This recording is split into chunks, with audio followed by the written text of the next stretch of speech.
그들이 곡식을 나귀에 싣고 그곳을 떠났더니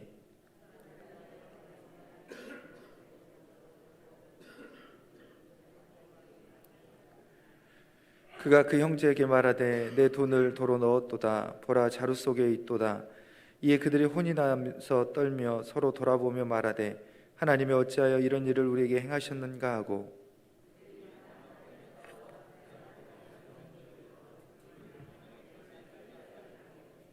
그 땅의 주인인 그 사람이 엄하게 우리에게 말씀하고 우리를 그 땅에 대한 정탐꾼으로 여기기로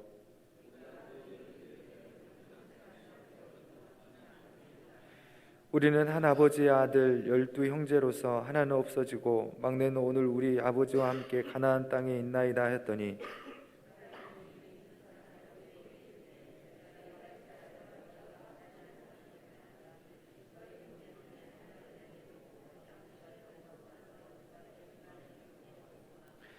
너희 막내 아우를 내게로 데려오라. 그러면 너희가 정탐꾼이 아니요 확실한 자들임을 내가 알고 너희 형제를 너희에게 돌리리니 너희가 이 나라에서 무역하리라 하더이다 하고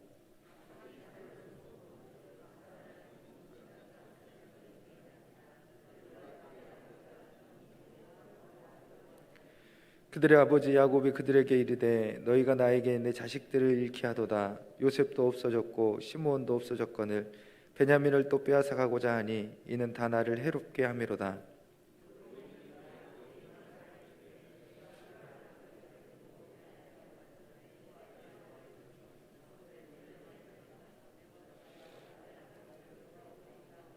함께 보겠습니다.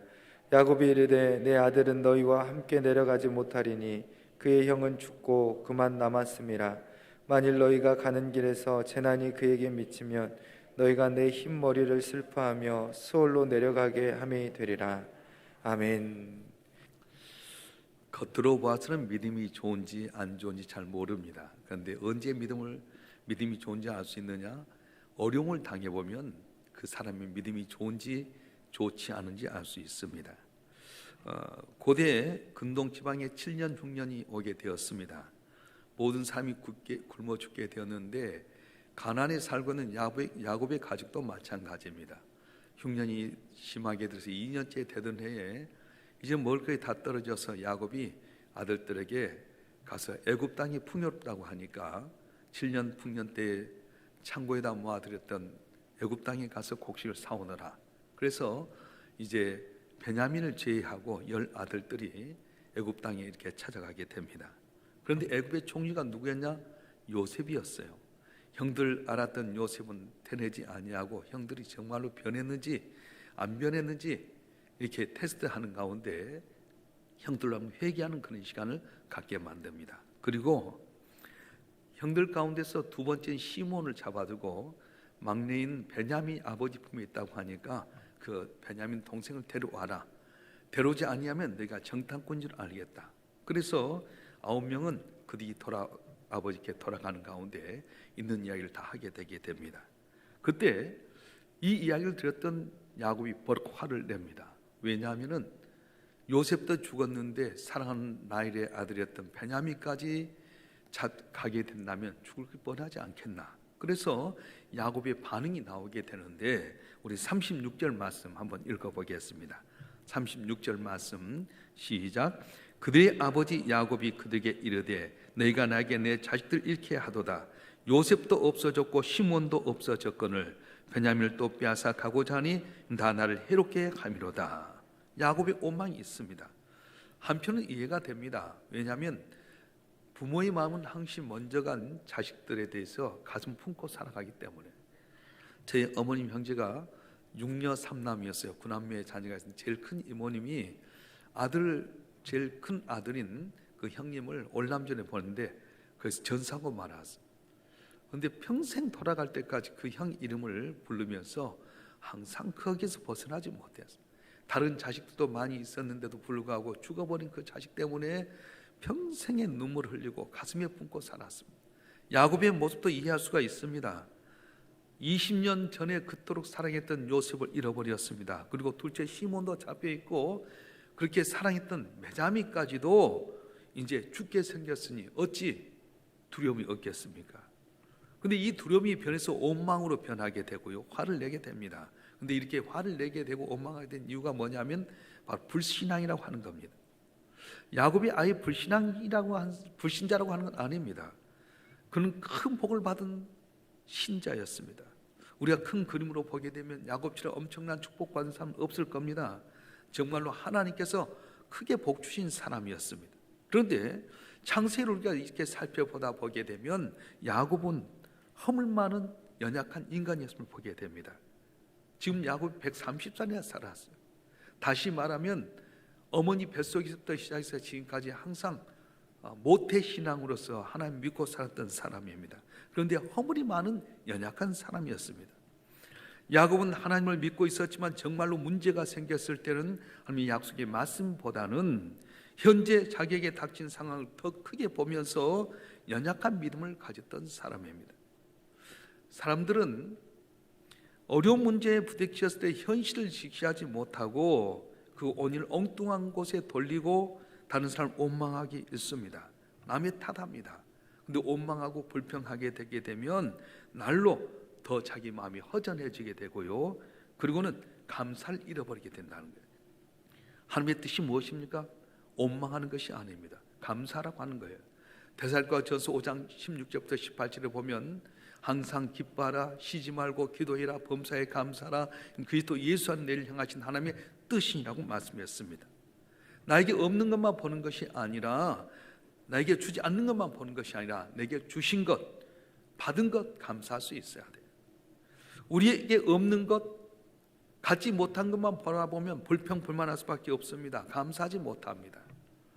그런데 내가 고통스러울수록 남아있는 것, 내게 주신 것 생각하면 감사하게 되게 된다. 제가 잘 아는 권사님은요, 가다가 미끄러져서 다리가 부러졌어요. 그런데 그렇게 고백하더라. 하나님, 제 딸이 부러진 거 감사해요. 만약 다리가 안 부러지고 버스 타고 갔다가 교통사고 났으면 죽었을 텐데 다리 부러져서 이렇게 버스 안 타고 이렇게 있는 거 감사해요. 야, 내가 그 말 듣고 너무 깜짝 놀랐어요. 여러분 보세요. 우리는 가다가 교회 가다가 미끄러 다리 부러지면 하나님, 내가 교회 이렇게 사랑해서 나가는데 왜 다리 부러졌습니까 할 텐데, 그분은 하나님, 다리가 부러져서 버스 안 탄 것 감사해요. 버스 타다가 사고 나면 죽을 텐데 그렇게 안 된 것 감사해요. 보는 게 달라졌잖아요. 우리에게 있는 고난은 고난이 아닙니다. 고난 뒤에서 역사하신 하나님의 뜻이 있는데 우리는 조금만 고난이 있고 자기 중심적으로 생각하다 보면 원망하고 불평하게 된다는 거예요. 야곱이 원망은 어디서 나온 겁니까? 자기 중심적인 생각에서 나오게 됩니다. 요셉과 시몬과 베냐민을 잃게 된 책임이 자기 자식들에게 돌리게 됩니다. 야곱 자신만 생각합니다. 나만 힘든 건 이야기합니다. 그런데 생각해 보십시오. 가족에게 어려운 일이 생기면 어떻습니까? 야곱만 아픕니까? 아닙니다. 부인들도 아프고 자식들도 아픕니다. 요셉도 귀한 자식이고 시몬도 귀한 자식이고 베냐민도 귀한 자식이지만 나머지 9명도 다 귀한 자식 아니겠습니까?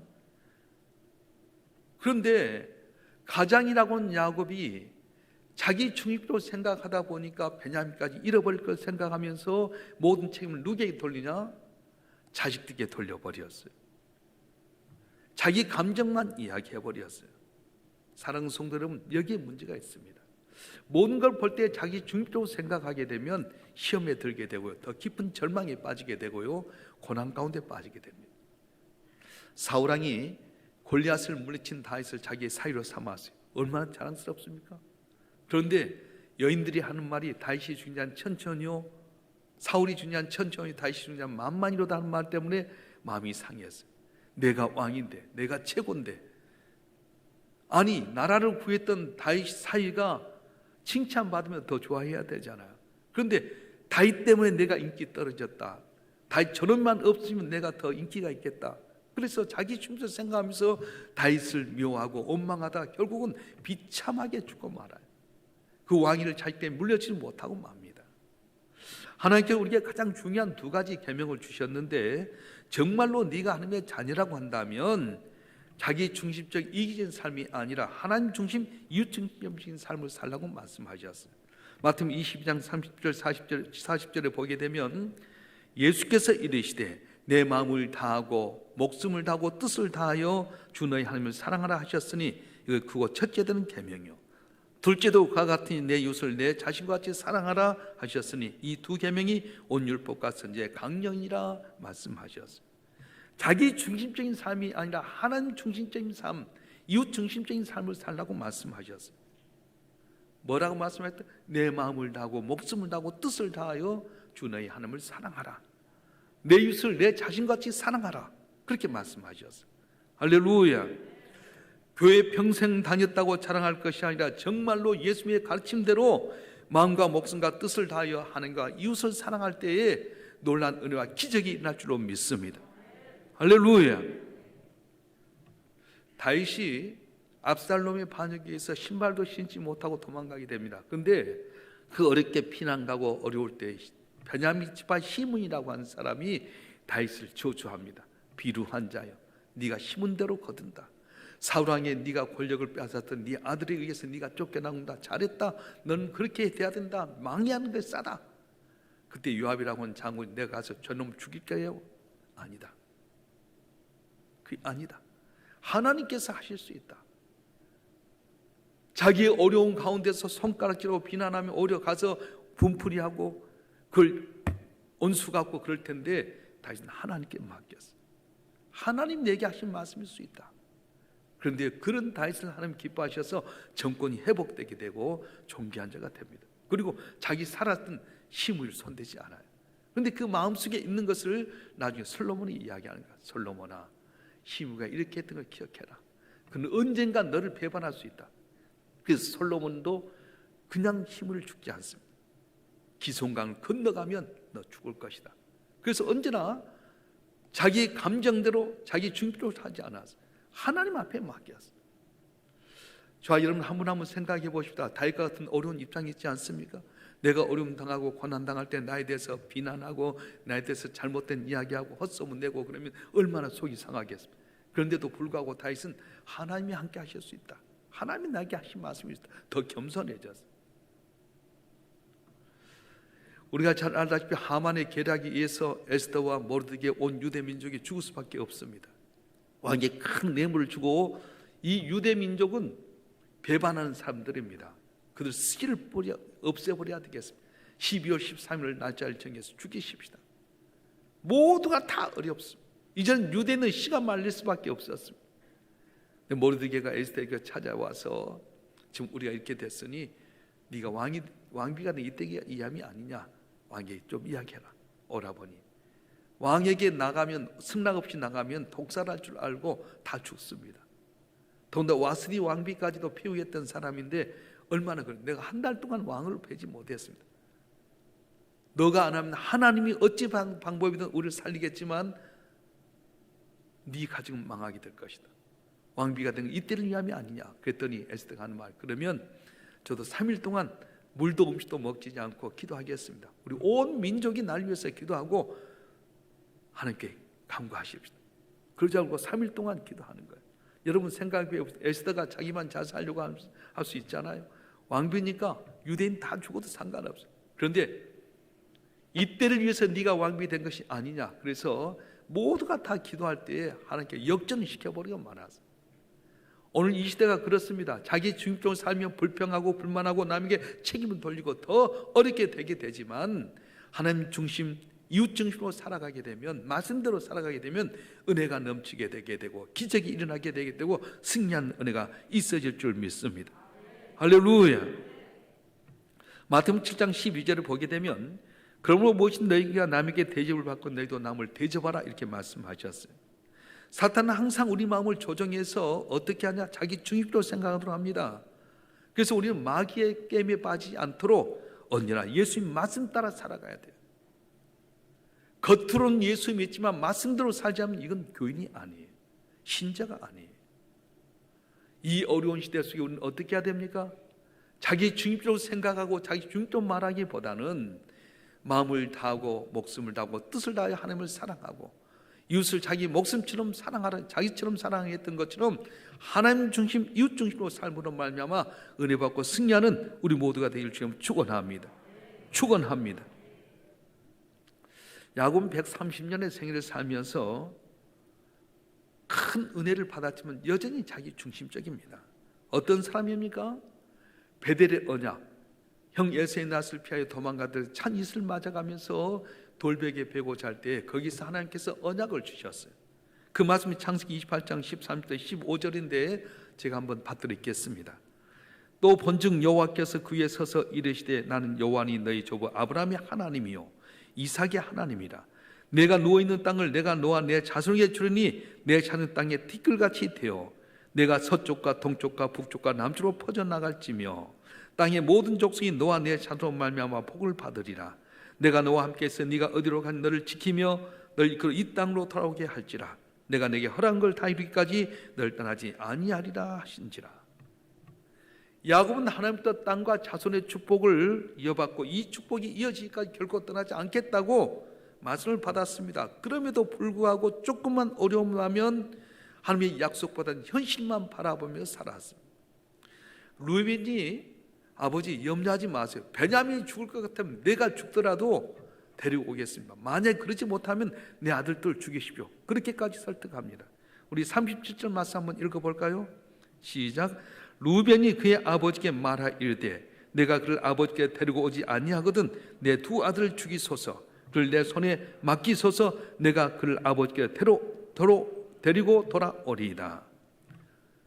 루벤이 자기 목숨 다 바치고 자기 아들까지 생명을 담보해서 데리고 온다고 했는데도 불구하고 나는 베냐민 못 보내겠다고 말씀하는 거예요. 우리 38절 말씀 보겠습니다. 시작. 야곱이 이르되 내 아들은 너희와 함께 내려가지 못하리니 그의 형은 죽고 그만 남았습니다. 만일 너희가 가는 길에서 재난이 그에게 미치면 너희가 내 흰머리를 슬퍼하며 서울로 내려가게 함이 되리라. 야곱은 하나님이 약속하신 말씀대로 자기와 자기의 자녀를 지킬 것을 확신해야 됐습니다. 그런데 어떻습니까? 해본에 정착한 다음부터 안정된 생활하면서 신앙이 점차 나태해져서 하나님을 신뢰하지 못하는 불신앙의 자리에 떨어지고 말았습니다. 베냐민을 하나님이 보호하신다는 믿음을 갖지 못했어요.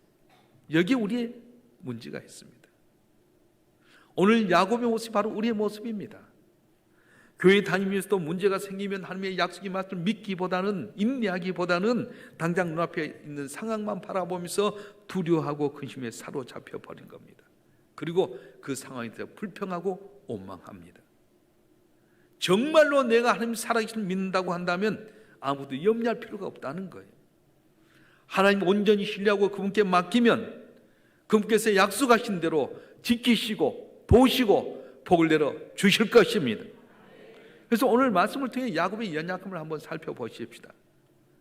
야곱은 태어나면서 남을 속였습니다. 형을 속였습니다. 삼촌 속였습니다. 언니나 자기 주인으로 변해서 불신앙에 빠진 연약함의 연속이었습니다. 그럼에도 불구하고 하나님께는 야곱을 사랑하셨어요. 야곱이 특별히 사랑받을 만한 조건이 없었습니다. 하나님께 약속하신 대로 부족하지만 약속하신 대로 복을 내려주셨어요. 자녀가 부모에게 어떤 사랑받을 만한 조건이 있었습니까? 아닙니다. 부족해도 자녀이기 때문에 부모는 사랑한 것처럼 하나님은 택한 자녀들이기 때문에 우리가 부족해도 미약해도 어리석어도 불신앙해도 항상 택한 자녀를 손바닥에 새기고 복을 준다고 말씀하셨습니다. 믿으실 줄 축원합니다. 할렐루야. 우리가 복 받는 것 가운데 가장 큰 복이 뭔지 아세요? 구원의 복이에요. 물질도 건강도 자녀도 세상의 여러 가지도 중요하지만 제일 큰 복은 구원이라는 거예요. 아무리 권력이 있어도 물질이 있어도 세상이 잘 풀렸어도 구원받지 못하면 헛된 것입니다. 이제 나이 드신 어르신들 그러잖아요. 나 이제 천국 가야 될 텐데. 그럼 천국 갈 때는 뭐에 대한 열념이 남았죠? 물질, 권력, 명예 아무것도 없어요. 여태까지 하나님 은혜로 여러분 살아왔다면 내가 받은 것도 감사하지만 아들 예수를 아낌없이 내가 하나님과 죄인 되었을 때, 온수 되었을 때, 연약했을 때 그 아들 보내셔서 나를 위해서 십자가에 못 박혀 죽기까지 나를 사랑하셨고 나를 영원한 천국에 가게 하셨고 내가 선하지 않는 천국에서 하나님과 더불어 왕노릇하게끔 주께서 내게 은혜 베푸시다 생각하면 그것처럼 감사한 것이 어디 있겠어요?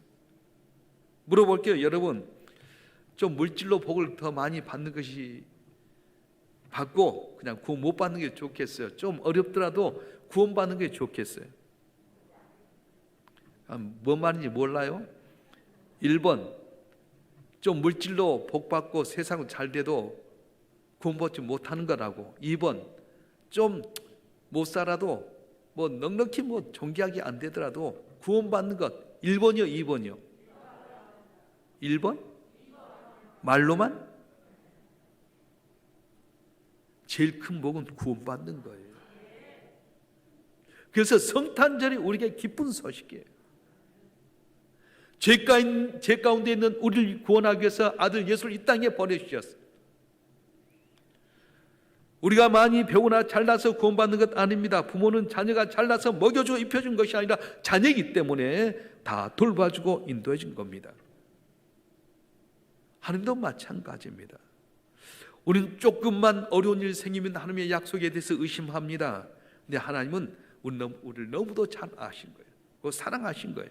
로마서 5장 8절에 보게 되면 하나님의 사랑을 이렇게 말합니다. 우리가 아직 죄인 되었을 때 그리스도께서 우리 위하여 죽으심으로 하나님께 우리에 대한 자기의 사랑을 확증하셨느니라. 우리에 대한 하나님의 사랑을 뭘로 확증했냐? 내가 아직 죄인 되었을 때 아들 예수를 십자가에 못 박혀 죽이기까지 주의 사랑을 확증하셨다고 말씀하는 거예요. 믿으실 주 여러분 축원합니다. 아들 되어주신 하나님께 어찌 좋은 걸 우리에게 주지 않겠냐고 말씀하셨어요.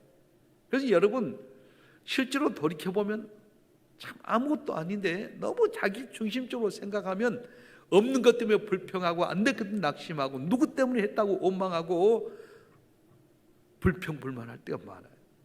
근데 우리는 누구 때문이 아니라 누구 덕분에 구원 얻었다고 생각하면 감사하잖아요. 확실합니까? 왜 성탄을 우리가 그렇게 기뻐하는 겁니까? 기쁘다 구주 오셨네 찬송하는데 얼굴은 우중충해갖고 기쁘다 구주 오셨답니까? 아니에요.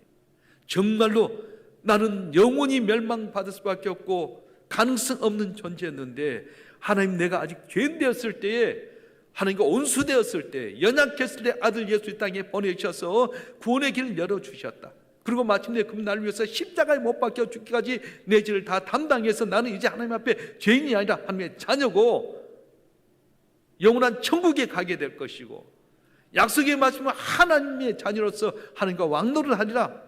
그 약속의 말씀을 믿게 된다면 잠깐 고난 당해도 잠깐 어려움 당해도 오히려 남아있는 것 때문에 감사하고 있는 것 때문에 감사하고 그리고 내게 붙인 사람 때문에 감사할 수 있어야 된다는 거예요. 오늘 우린 야곱의 연약함을 보았어요. 큰 그림에 보면 엄청난 복을 받는 것 같았지만 조그만 어려움 당하면 원망하고 불평했던 야곱의 모습을 보게 됩니다. 혹시 우리도 그런 모습은 아닙니까? 대림절 세 번째 주간을 맞이하면서 우리가 아들 예수를 이 땅에 보내신 그 하나님의 마음을 한번 생각해 보십시다.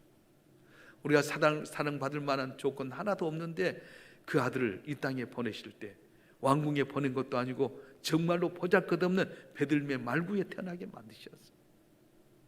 그리고 그가 자라나게 될 때도 우리의 모든 고난을 직접 체험하면서 우리가 작은 신임에도 부르짖으면 응답하게 하시려고 예수님을 그 고난의 자리에 이었어요. 목수의 아들로 태어나서 아버지 없는 가정에서 혼자 장남으로서 일을 감당해야 됐고 어머니 섬겨야 됐고 동생들 살펴야 되겠고 그런 많은 고난을 당하면서 우리 없는 것도 아픔도 외로움도 힘든 것도 다 알게 만드셨어요. 그래서 작은 신임에도 응답하신다고 말씀하신 겁니다. 오늘 저와 여러분 한 분 한 분이 없는 것 때문에 받지 못한 것 때문에 불평하기보다는 하나님의 아들 예수 때문에 내가 구원받았다. 내가 사는 것 하나님의 은혜다. 오늘은 알지 못하지만 내일 돌이켜보면 내 삶이 간증이 되게 하실 거라는 믿음 속에서 오늘도 하나님께 영광을 돌리고 달라고만 하기 전에 주님 내가 주님 위해 뭘 했으면 좋겠습니까? 우리 주 앞에 기쁨이 되는 우리 모두가 됐으면 참 좋겠습니다. 우리 주여 삼창 한번 통으로 기도하십시다. 하나님 나는 없는 것 때문에 내게 남아있지 않는 것 때문에 남과 비교해서 볼 때 부족한 것 때문에 원망하고 불평하고 내 중심으로 살았습니다. 우리 모습을 용서해 주시옵소서. 내가 아직 죄인 되었을 때 연약했을 때 온수되었을 때 아들 예수를 주기까지 사랑하셨고 내 대한 약속을 주셨는데 약속을 믿지 못했습니다. 그 약속 붙들고 내가 주님 영광 위에 살겠습니다. 은혜 주시옵소서. 고난과 지나가게 해 주시옵소서. 이 고난의 과정이 간증이 되게끔 주여 역사해 주시옵소서. 여러분 손을 가지고 결단하는 마음으로 주여 삼창하고 동서로 기도하겠습니다. 주여 주여 주여 전능하신 아버지